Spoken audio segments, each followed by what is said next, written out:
ગુજરાતના શહેરોને સ્માર્ટ બનાવવા માટે રાજ્ય સરકાર આધુનિક ટેકનોલોજી અને એઆઈના ઉપયોગને પ્રાથમિકતા આપી રહી છે.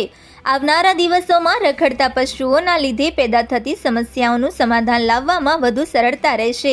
આ મોડેલ અંતર્ગત એઆઈ ગાયના ચહેરાને સ્કેન કરશે, જેમાં સૌથી મહત્વની ઓળખ ગાયના નાકના આધારે થશે. જે રીતે દરેક વ્યક્તિના ફિંગરપ્રિન્ટ અલગ અલગ હોય છે, એવી જ રીતે દરેક ગાયના નાકની ડિઝાઇન અલગ અલગ હોય છે.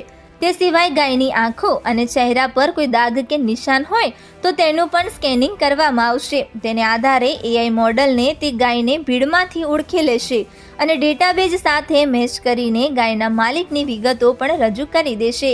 અત્યારે અમદાવાદમાં 1,10,000 જેટલી ગાયોમાં RFID ટેગ અને માઇક્રોચિપ લાગેલી છે.